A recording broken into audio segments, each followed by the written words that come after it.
Bismillahirrahmanirrahim. Assalamualaikum warahmatullahi wabarakatuh. Alhamdulillahi rabbil alamin. Wassalatu wassalamu ala ashrafil anbiya'i wal mursalin. Sayyidina Muhammadin wa ala alihi wa ashabihi ajma'in. Amma ba'du. Pemirsa dimanapun berada yang dirahmati oleh Allah Subhanahu wa ta'ala.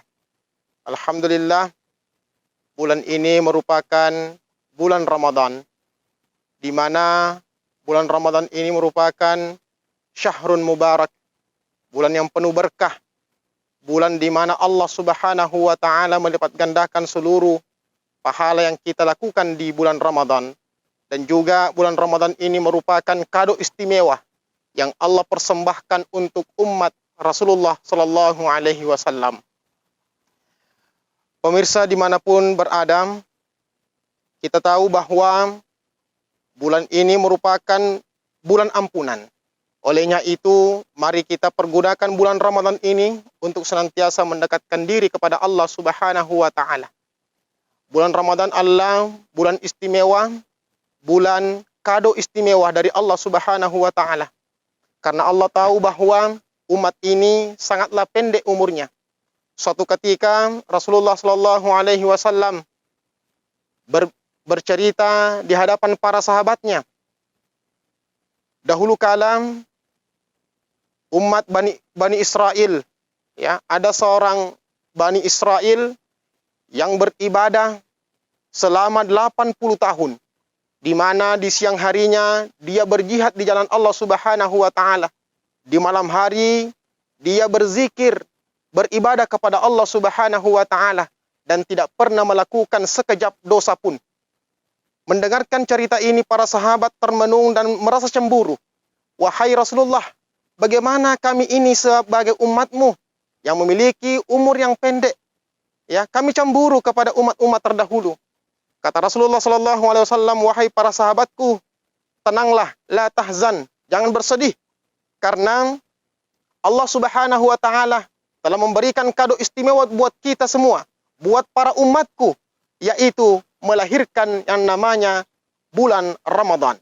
Di mana bulan Ramadan itu ada satu malam, yang di mana malam itu merupakan malam yang penuh mulia. Kemuliaannya adalah khairun min alfi syahrin, lebih mulia daripada 1000 bulan. Nah, 1000 bulan itu kalau kita ingin konveksi ke tahun, maka kurang lebih 83 tahun. Maka kalau kita beribadah tepat pada malam itu, malam Lailatul Qadar, maka pahalanya sama dengan 83 tahun. Namun para ulama kita mengatakan bahwa sebenarnya khairun min alfi syahrin di sini sebenarnya tidak terkira, ya. Tidak bisa kita hisap berapa, ya, berapa ribu tahun. Karena kebetulan pada waktu itu di dalam bilangan Arab, bilangan tertinggi pada saat itu adalah bilangan 1000, alfun.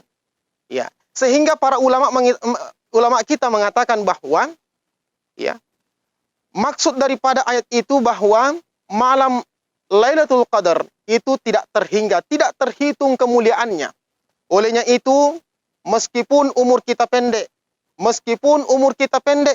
ya, kata Rasulullah Sallallahu Alaihi Wasallam, hanya anak antara 60 tahun sampai 70 tahun umur umatku.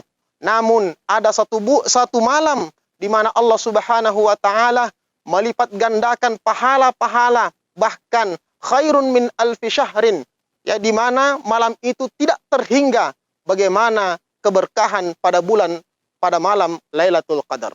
Olehnya itu, mari kita, ya, bersama-sama mencari malam Lailatul Qadar.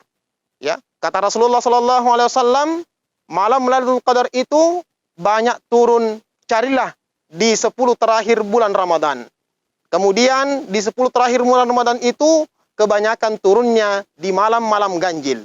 Ya, tetapi, ya, jangan kita terfokus di situ. Kalau kita ingin mencari keberkahan malam Lailatul Qadar, maka mulai dari malam pertama bulan Ramadan sampai malam terakhir bulan Ramadan. Insya Allah, kalau kita nawaitu, kita ikhlas karena Allah Subhanahu wa Ta'ala, insya Allah keberkahan bulan Ramadan akan kita dapatkan. Pemirsa dimanapun Anda berada, semoga kita semua mendapatkan ampunan dari Allah Subhanahu wa Ta'ala. Karena kalaulah Ramadan tidak membuat kita untuk tekun beribadah kepada Allah, maka lebih-lebih lagi di bulan-bulan yang lain. Ya. Kalaulah Rasulullah SAW adalah manusia yang paling banyak ibadahnya, tetapi ketika memasuki bulan Ramadan, Rasulullah SAW meningkatkan ibadahnya kepada Allah Subhanahu wa Ta'ala. Rasulullah adalah merupakan manusia yang paling dermawan, tetapi ketika memasuki Ramadan, Rasulullah meningkatkan kedermawanannya kepada sesama manusia.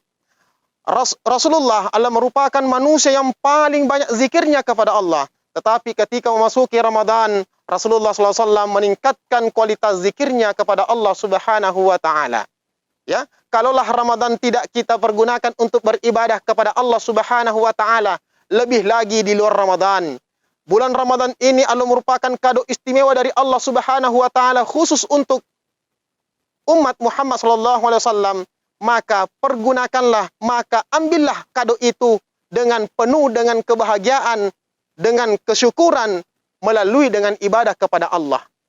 Ketika kita memberikan kado, hadiah kepada seseorang, lantas orang itu tidak bahagia dan bergembira atas kado, hadiah yang kita berikan, maka kita akan merasa kecewa. Demikian juga Allah Subhanahu wa Ta'ala. Allah akan marah, Allah akan kecewa jika kita tidak manfaatkan bulan Ramadan ini untuk beribadah kepada Allah Subhanahu wa Ta'ala. Jangan sampai kita menjadi musuh-musuh Ramadan. Rasulullah SAW tidak akan memberikan syafaatnya kepada kita jikalau Ramadan menjadi musuh kita. Ya, bagaimana agar Ramadan menjadi sahabat kita? Maka manfaatkan, hidupkan malam-malam Ramadan. Man qama Ramadana imanan wahtisaban, ghufira lahu ma taqaddama min dzambih.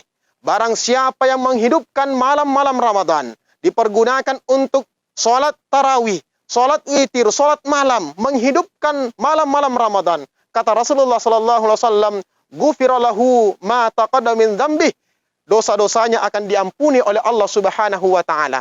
Semoga kita semua mendapatkan ampunan dari Allah Subhanahu wa Ta'ala, dan semoga kita semua mendapatkan keberkahan malam Lailatul Qadar. Inilah yang sempat saya sampaikan. Semoga ada manfaatnya. Hadanallahu ila sabilis salam. Assalamualaikum warahmatullahi wabarakatuh.